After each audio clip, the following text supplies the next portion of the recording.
Good afternoon. I think I should say good night. It's already past 6 p.m. Puerto Rico. So this is our second seminar in renewable energy for our final course project, right? Titled Wave Energy Concept for Puerto Rico. And we have two guests from the Pacific Northwest National Lab. And I think I'm going to let them introduce themselves a little bit. But before that, I need you to accept through the chat if you type accept in the chat if you accept me to record this seminar to share with the students. And also, I want to share this with the Puerto Rican community. Lysol and Michaela, is that okay with you? Sure. And our website, okay? So, okay? Okay, nice. So maybe you can introduce yourself, Lysol, and then Dr. And Michaela, and Sure. then say a little bit of your bio, and then state the title of your presentation. Then you can share, Michaela. Great. Perfect. And Yeah, I'm I'll gonna. ask real quick, Lisa, if you can Yep. share. My computer's being so slow right now, so Sure, I if that's can. okay. And Thank you. also the how would you like the questions? You like them as you go with the presentation, or you like them at the end? The We can. question. I mean, we can do as we go. If someone has a question for clarification, and Yes, use the chat at the end. We will have time at the end. Whatever. yes. Whatever I like works. it when there's interaction while you're Yeah. giving the seminar, but they have to follow procedure in the chat. They have to say, "I want to ask a question," and then I will ask you. Okay. Sounds good. Yeah. Sounds Perfect. great. I'm a Works. professor here. Okay. So okay, you can continue. Sounds great. So just to present myself, and after I will share my screen. I am Dr. Lizel Garavelli from Pacific Northwest National Laboratory. I am a research scientist. It's been 3 years now. I've been at PNNL, so we say PNNL. I am in Seattle, Washington, and I'm French also. So it's been like 6 or almost 7 years I've been in US actually. And I worked mainly on what we are going to present today, but environmental effect of marine renewable energy, and also effects of fisheries on marine population. So I've been working a lot on fisheries in my past research. Yeah, so that's me. Excellent. And I'm Michaela Freeman. I'm also at PNNL in Seattle, Washington. I've been here for, it'll be 5 years in the fall, and I mostly work on environmental effects and marine renewable energy, as well as outreach and engagement. And I'm more on the policy side of things. I call myself a marine science and policy analyst, and I have a master's degree in marine policy. So I come more from that aspect, but also have a biology degree for my undergraduate. So bringing all of that together. So yeah, Lisa, if you want to go ahead and present the slides, that. Yes, nice. Perfect. And I show you today in today's class, I show you your bios and went to the side. I showed these are the two people that are going to present today. And so they were excited because they were very concerned about the environmental effects of their final course project. That's why Kelly Rule from Sandia approached you, I think. And I'm very thankful for all of you, okay? Great. Yeah, absolutely. Happy to be here today.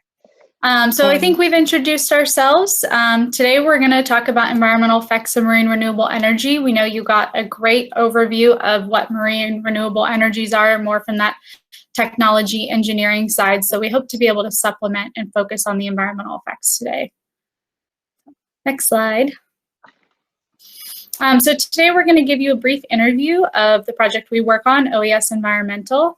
We're going to talk a little bit about what marine renewable energy is, why we're studying it, and then, of course, spend most of our time on environmental effects. And then we're also going to leave you with a path forward. How do we advance the industry? So we're going to talk very briefly about data transferability and risk retirement, as well as what we're calling powering the blue economy. Next slide. So we are here today representing Ocean Energy Systems, or OES-Environmental, and it's an international initiative that coordinates research and information to progress the marine renewable energy, or MRE, industry in an environmentally responsible manner. It began in 2010, and we're currently in phase 4 of the initiative. It's one of the longest running Ocean Energy Systems initiative, and we currently have 16 nations participating, which are listed here. OES-Environmental is specifically led by the US with Department of Energy. The Water Power Technologies Office is supporting this work, and then our team at PNNL is implementing the task itself. Next slide.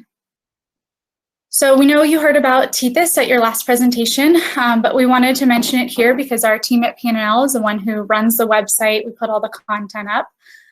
We have an online knowledge base that has many documents on both marine renewable energy as well as land-based and offshore wind. And then it has lots of features, including a map viewer, events calendar where you can find conferences and webinars, OES environmental metadata forms, which are from marine renewable energy project sites and research studies, and it's all studies on environmental monitoring. So we can begin to learn what one project was able to find through their environmental monitoring and see that across projects. We also have a bi-weekly TETHIS blast, which contains news and events from the industry. It'll include conferences. Sometimes it even includes job opportunities. So if you're interested in this area, I'd recommend signing up for our TETHIS blasts that go out. We also host a sister site called TETHIS Engineering. Of course, TETHIS is directed towards environmental effects information. TETHIS Engineering, of course, is more on the engineering side of things. And we also do a bi-weekly TETHIS Engineering blast. So I would highly recommend signing up for both of those. You can do that at the website linked here. Next page. So one of the main outcomes of the OES Environmental Initiative, in addition to hosting the TETHIS website, we complete a State of the Science report at each phase of our initiative. And so our last phase, phase 3, ended in 2020, and we completed it by producing the State of the Science report. And this really encapsulates all of the knowledge we know about environmental effects to date. It has tons of information on environmental interactions, environmental technology, and more. And so the information we present today, a lot of it comes from this report. It's a massive report. You have to be really dedicated to read the whole thing, but we hope to give you a good overview today. Next slide. And one place that I would suggest starting, if you're interested after today, we have a bunch of additional materials up on our website where we host the State of the Science. This includes an executive summary, which is translated from English to 5 additional languages. We have short science summary from each chapter, which provides a really great overview. If you're really interested in some of the details, but maybe not ready to read a very long chapter, that's a really good place to start. So I'd recommend checking that out if you're interested in more information after today. And then we have some supplementary materials for some of the chapters as well. Next slide. Okay, so with that very quick overview of kind of the things we focus on, we're going to spend the rest of the time today talking about environmental effects. And I just want to set the stage so we're all talking about the same thing. When we specifically talk about marine renewable energy, we mean energy harvested from waves, tides, ocean currents, temperature gradients, and large rivers. As you may be very familiar with, the marine renewable energy industry is currently in the early stages of development and commercialization, with mostly small-scale projects being deployed to date. And these are mostly focused on wave and tidal energy, though we're starting to see some more, including riverine and turbines, as well as ocean thermal energy conversion. And the work we aim to do really helps to advance the industry, because not only are the oceans our largest source of untapped energy, but power generated from waves and tides are more predictable, more consistent, and more continuous than other forms of renewable energy. And this really makes MRE a feasible part of our energy portfolio, especially as it's a low carbon source of energy. It can aid energy security by providing a local source, and it can spur economic development and job creation as well. Next slide. So while these drivers for marine energy are very clear, the advancement of the industry really needs to be done in an environmentally responsible manner. Although there are current understanding and it's increased over time, uncertainties and gaps in knowledge remain, leading regulators to use a cautious approach when they're deciding which projects can go in the water or consenting of projects. And they still have concerns. So in addition, these consenting and licensing processes for MRE, they're really not well established in many countries, as this is a new industry. So for instance, the consenting process in the United States, it's actually using a process for hydropower dams, and we now have to use it for marine renewable energy, which, while we may see some similarities, they're not the same. The projects don't have the same impact. So it has been difficult to figure out how we go through these consenting and licensing processes for these new technologies. Next slide. Oh, sorry, go back one. Apologies. And what I needed to continue to say on this slide is the concerns, as I kind of was mentioning, is that new technologies for marine renewable energy, they're kind of unfamiliar. We know that tidal turbines, they look similar to wind energy turbines, but they move much slower in the marine environment, whereas wave energy devices are entirely different, and we're seeing many, many different types of wave energy technologies. And so for regulators who aren't familiar with marine renewable energy, understanding the differences in technologies and their potential for harm can cause a lot of concern. It's also a new use of ocean space, and there are already many other uses in there. Things that we're very familiar with are commercial recreational fishing, shipping, recreation activities like tourism. And then we also have kind of an insufficient knowledge of the environment in high energy areas where these devices might be deployed. For instance, tidal energy locations have a very, very fast moving water that is very difficult to monitor. And so that leaves us with a bit of a lack of understanding of these areas. And then the last thing is that concerns about marine species that are already under stress from all these industries. Regulators need to protect the resources and the species, and so they're concerned about these kind of cumulative impacts from all of our human industries that are going into the water. Next slide. So with these challenges that the industry is facing, I already kind of explained why marine renewable energy is a feasible part of the energy portfolio and the importance of that. But we aim to use the state of the science and that understanding to really help inform regulators and advisors about potential risks from marine renewable energy installations, so that they can more easily consent projects and not be so concerned about risks that may be more of a perceived risk than an actual risk. We also hope to assist developers and researchers to minimize impacts in their design, siting, operation, and monitoring. And from my understanding, this is where a lot of you fall in, wanting to make sure that your engineering designs don't cause additional impacts. And hopefully we'll kind of help you out there today.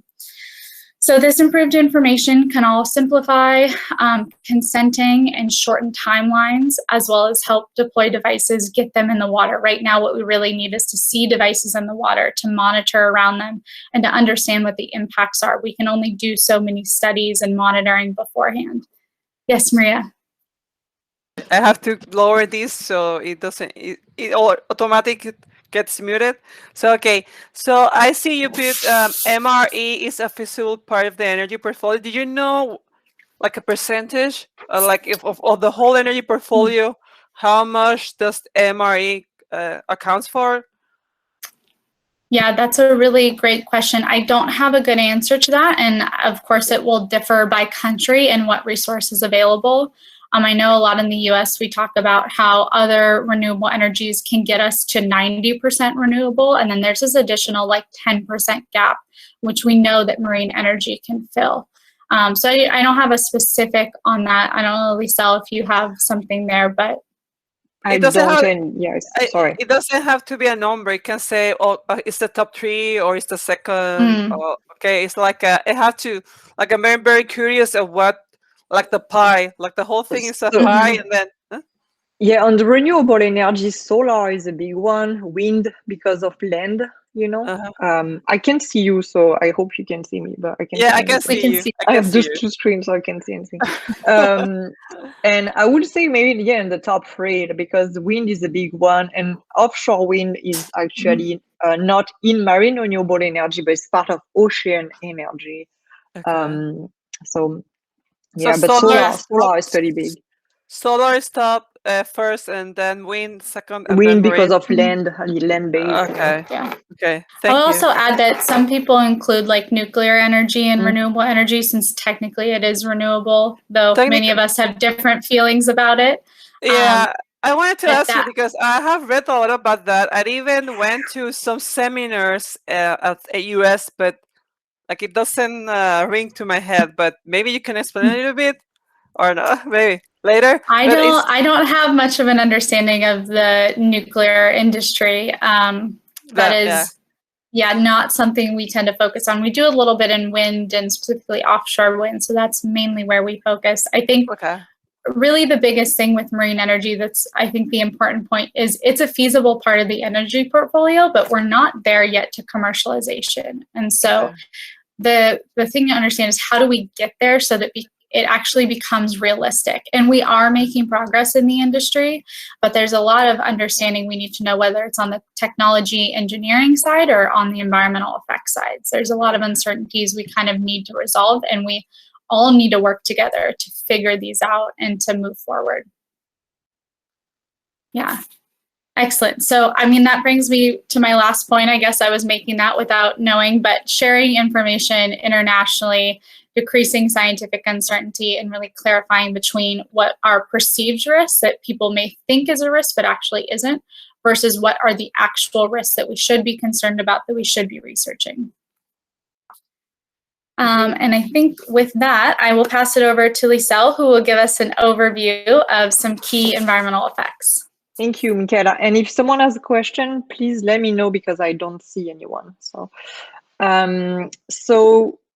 in our study of environmental effect of marine renewable energy, what we developed was what we call stressor and receptor, and it helped us understanding better what are the possible environmental effects. So here, the stressor are any portion of marine renewable energy devices or systems that may cause harm to animals, habitat, or ecosystem processes. And the receptor are the marine animals, the habitat, the ecosystem processes that may be affected by the presence or the operation of marine renewable energy devices. So the priority stressors that we can see also on the image here that we are going to present today are first one is collision risk, because this is mainly for tidal turbine and concern for fish and small marine mammal. I'm going to talk about underwater noise, which is a noise emitted by marine renewable energy devices, electromagnetic field, which are emitted mainly by underwater cable, but also by some devices. Habitat change, which is for pelagic or benthic habitat. Marine line encounter, which is mainly for large marine animals. This is a concern. Changes in oceanographic system. And the last one is displacement or barrier effects. But I'm not going to talk about this one too much, because this is mainly a concern for large arrays of marine renewable energy. And right now there are no array. It's mainly small number of devices or single devices. And actually, all our research is focused on small number of devices or single devices. So the first one I'm talking about today is collision risk. So this is an interaction that is specific to tidal energy, as I said, and specifically for moving turbine blades. This is a concern for marine mammal, fish, and diving seabirds. And here it's important to understand which animal may be in the area of a turbine and their capability to sense and evade the devices. So we are sharing with you a small video. So this is a video from, can you see it? Yeah. From Voice Tidal Turbine. So this turbine is 1 megawatt it's in the European Marine Energy Centre in Pentland Firth, Scotland. And you can see, I'm going to start again, yeah. Yes. You can see the fish actually moving and swimming around the turbine. Very small one, right? Yeah, very small fish. But it helps us, this kind of video helps us to understand better what could be the behavior of animal around moving turbine. These are very big turbines, like 6 meter. It's in Scotland, right? Scotland, you said? Scotland, yeah. Yes, I think in Scotland they said orbital. They have the biggest on the water turbine thing, like Yes. 2.5 megawatts or something like that. Yeah, this one. Yeah, this one is only 1 megawatt. So Yeah, it's voice. monster. Yeah, Yeah. the other one are big. Yes. But yeah, orbital is not the same. Yeah, it's monster crazy. Yeah, it's a bit crazy Yes. orbital Yes. when you see it. So for collision risk, videos like the one we are showing you, actually they're pretty rare, and we have few observation of animal around turbine. And it's because it's as Michaela mentioned earlier, it's actually difficult to monitor because the technology are not well developed. They are very challenging environment because of high currents, and we have lots of data that we need to analyze, or like picture, video. It's pretty hard to analyze video data like that. So for collision risk, there are actually models that have been developed and they are very improving, but they are not validated by in situ data. So here on the right, you can see what we made for each stressor. We have the dashboard, and it gives you what is the level of risk for each stressor. And for collision risk, the perceived risk remain high due to the uncertainties about probability of collision, and also consequences that may be great if the collision occur, for example, injuries or maybe death of the animal. So there is still research needed to better understand the concern around collision risk. The next stressor, underwater noise, is a concern because marine animals use underwater sound to communicate and navigate. And the sound that will come from these marine renewable energy devices may add to other anthropogenic sources, such as fishing boats, for example. So this is a concern for marine mammals, for fish. And the concern here is that underwater noise could cause physical harm, including behavioral changes and loss of hearing. So in the study, we looked for the state of the science, what Michaela was telling us about earlier. We found that the sound levels from marine renewable energy devices are actually unlikely to cause physical harm. There are some behavioral effects, and these are most likely, but they are very difficult and costly to investigate. But we have actually important tools that can help us understanding better this concern around underwater noise. So we have some international standard IEC TC 114, and that give us tools to measure the sound underwater. So it's give a standard actually to measure the sound underwater. So it's very practical. In US, we have regulatory action threshold for marine mammal. We have underwater sound threshold. And for fish, we have some guidance around sound also. And right now is in some of the project for turbine of wave energy converter, there are also measurements of underwater noise. And we found that from these measurements, the noise is actually low and fall below this guideline. So we found that the underwater noise risk is relatively low from for marine renewable energy devices. Lysel, I have a question in the chat room. It says, can it make the device, can it make so specific so it can emit certain waves depending on the marine animal? Like, what do you mean, Hilberto? Like a sound or what? I guess some wavelengths. No? So the problem is that depending on the animal, some of the animal could hear it and other could not. But when you look at this guidance, they are very low, the noise, and if it's for fish or marine mammal, they are not able to hear it actually. If we look at the guidance, the existing guidance. He's asking specifically for sharks. Oh, for sharks. So shark, it's more a problem, and I'm going to. It's the next one. Okay. So you have to wait. Good question. But for electromagnetic fields, it's more a problem.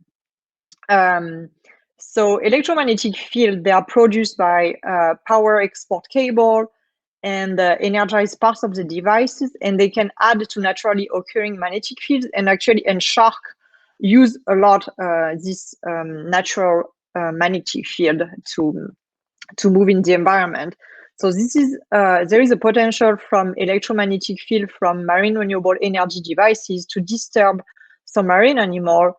So the one which are electro or magnetosensitive species, such as sharks, the elasmobranch, the rays, invertebrate, lobster or crab, and also some fish species also. And this, when we looked at the study focusing on electromagnetic fields from marine renewable energy devices, we found that the power cables that will emit this electromagnetic field, they are likely to be buried or shielded, which will reduce the emission of this electromagnetic field. And the study shows changes of animals, but these changes are not expected to be harmful. There is some, for example, there is some displacement sometimes, like evasion of the cable due to electromagnetic fields, but this is not harmful to the animal. These studies are mainly focused on a small number of devices, and here there is a need to examine the effects with larger arrays. For electromagnetic field, unlike for underwater noise, there are no threshold or standardized method for measurement, so this is a need. But with all the studies we found, we concluded that this is a relatively low risk for animals. So I hope it answers the question about sharks a bit. The next stressor is changes in habitats. So this is a concern because it can impact benthic and pelagic habitats due to cable laying, footprint effect, scour, the settlement of benthic organism, what we call biofouling, and also reefing of fish. So the fish can be attracted to the device.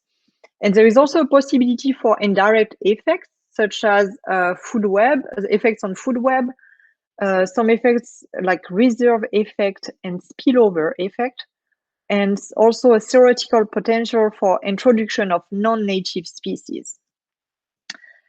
And we have a video here just showing a bit what we can see. This is from actually monitoring where a marine renewable energy device. I can't remember, Michaela, where this is from, but they were just This one is from Washington State, actually, and it's the soft bottom habitat.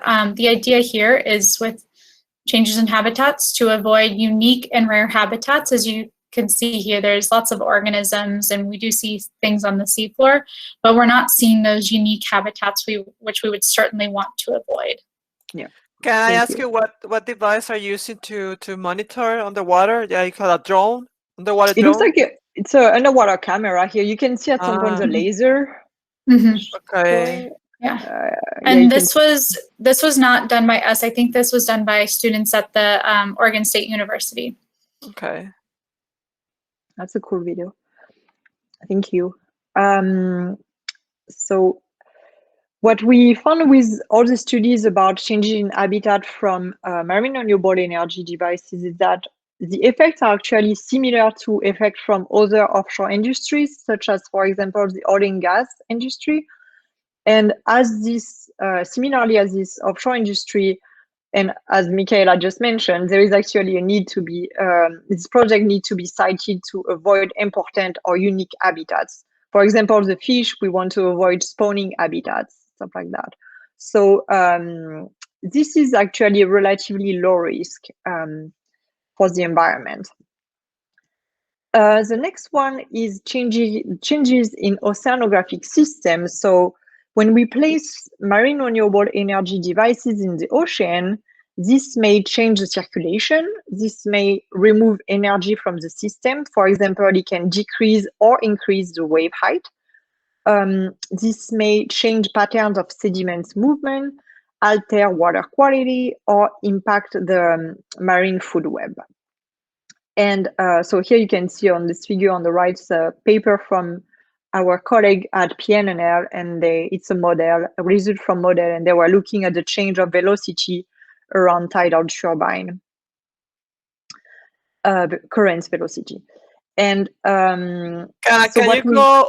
I'm sorry. Yes. I'm sorry. Can you tell which one is the before and after the device? So, so this one is actually so the device are here in the middle.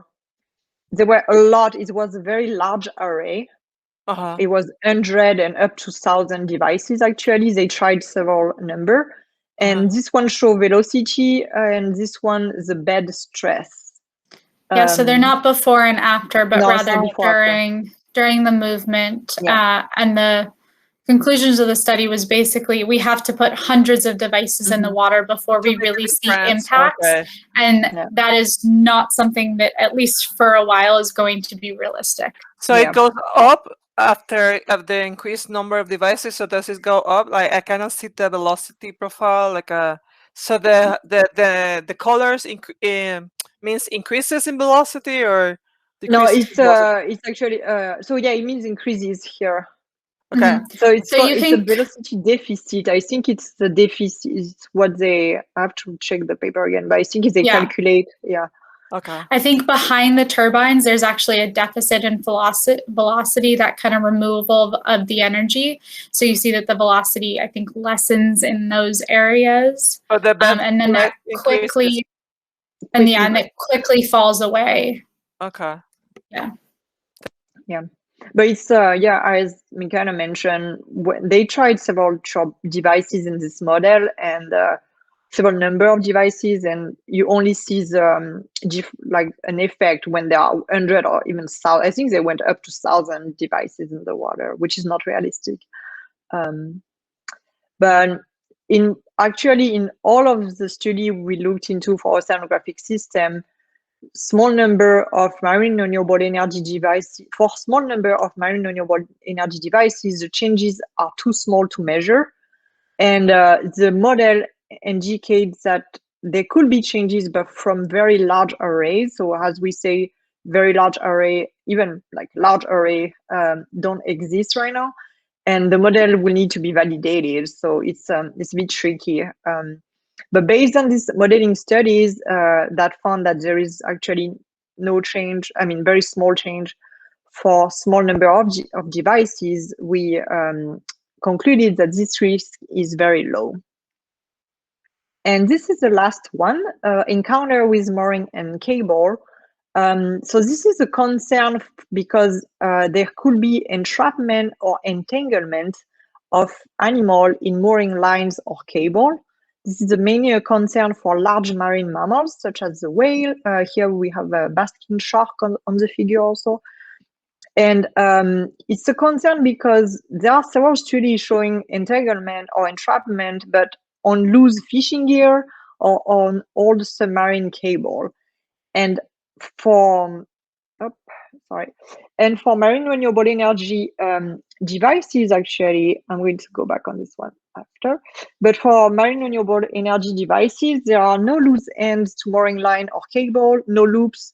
So the risk from this stressor is actually very low. And at Pacific Northwest National Lab, we made a video. So there is a link here. We can share the slide with you after.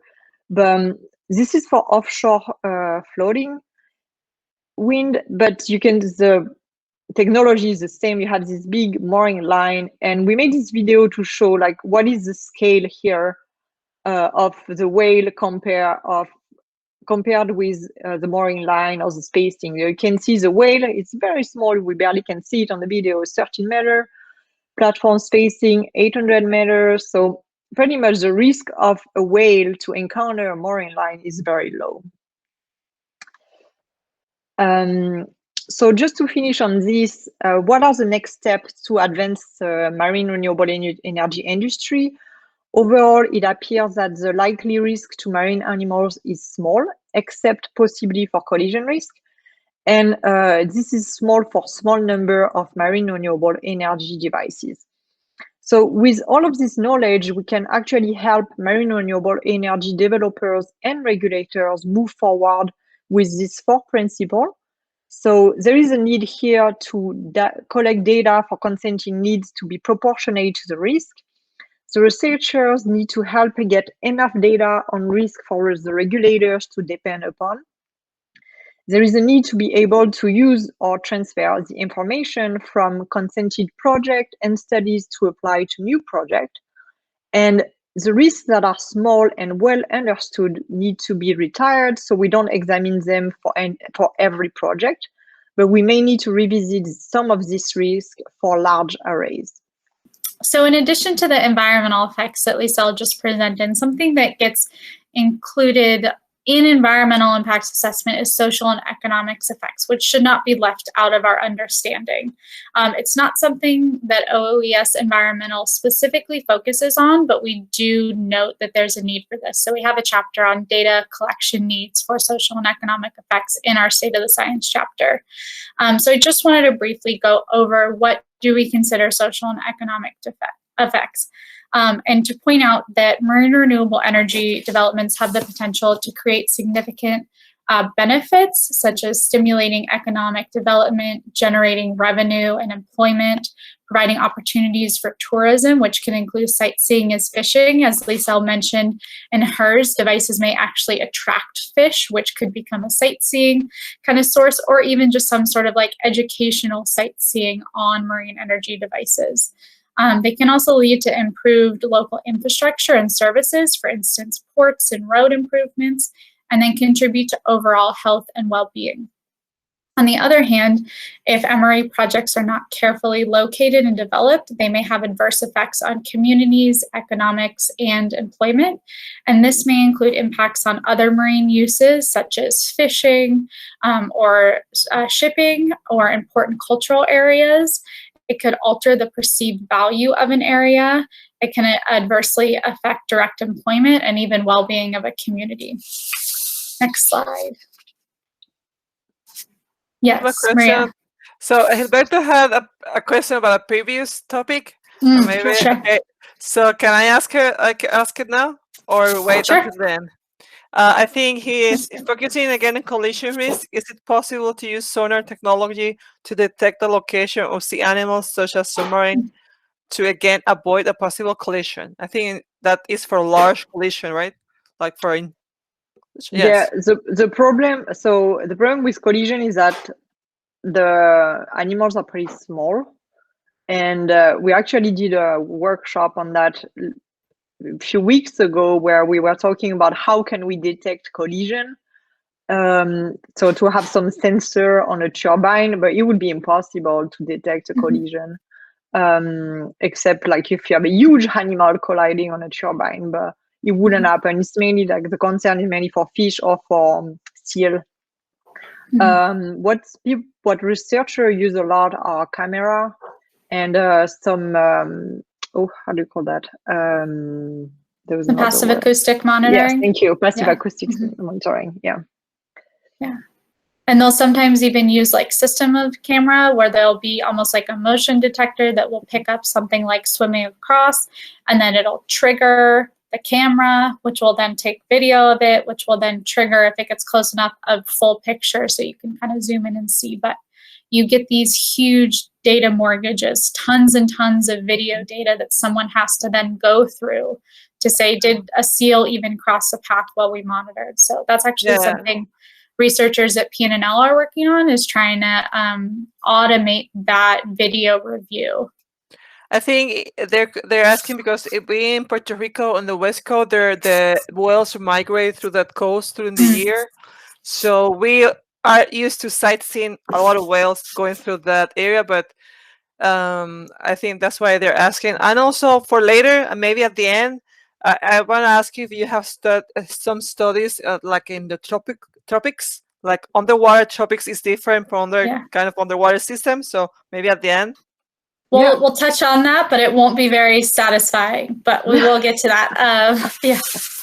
And I should say that absolutely, like whale migration and any other either endangered species at risk, that will absolutely be something that's considered in the siting of a project, will be included in the environmental assessment. So that will all be taken into account.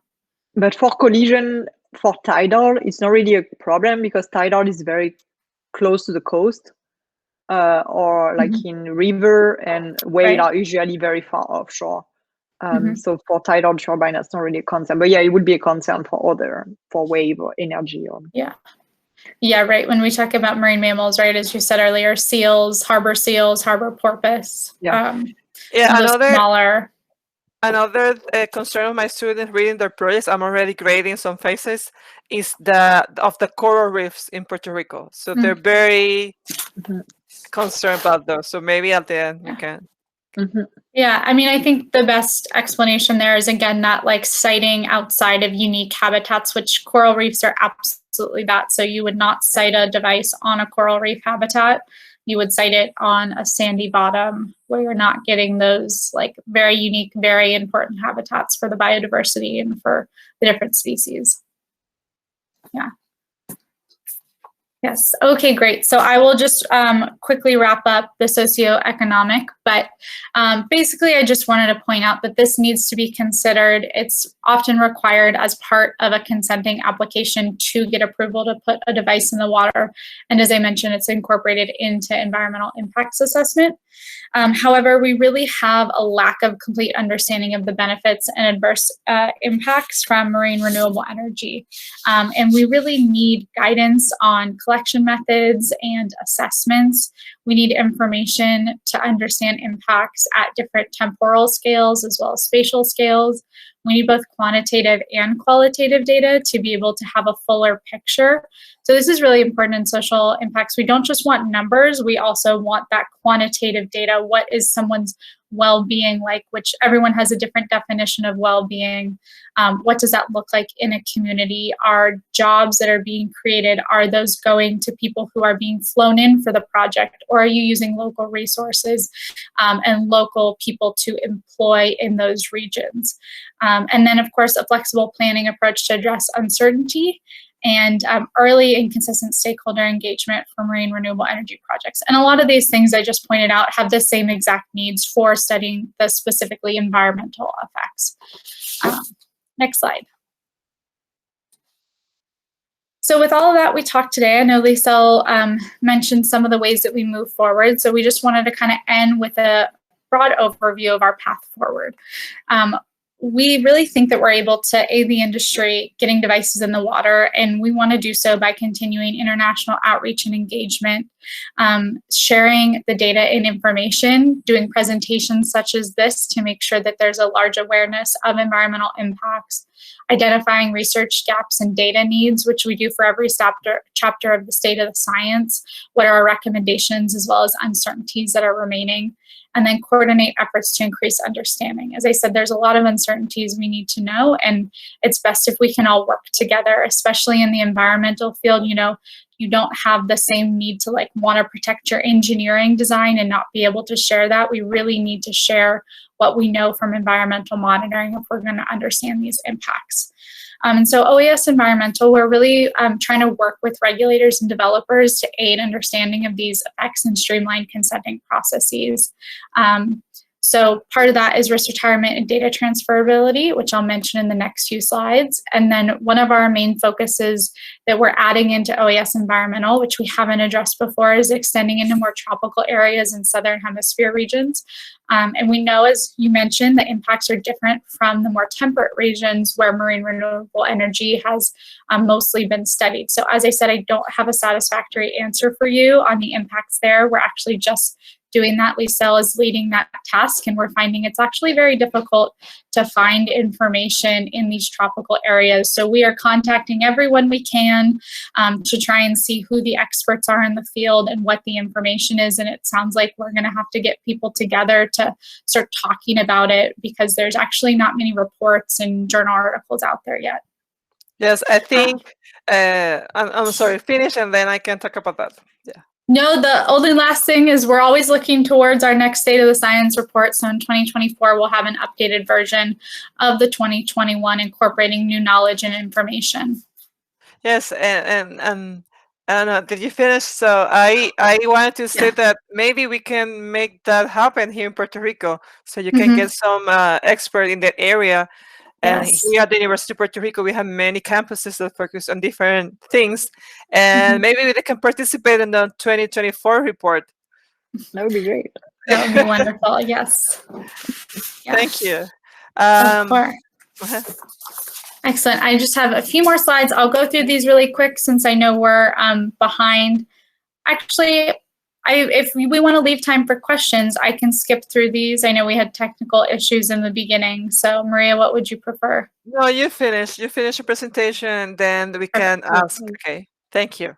Okay, perfect. So some of these path forwards for the industry, one of them is data transferability. And so this is the idea that information collected through research studies and monitoring from other marine renewable energy projects, as well as similar industries, so offshore oil and gas, aquaculture, this information should really be able to inform new projects.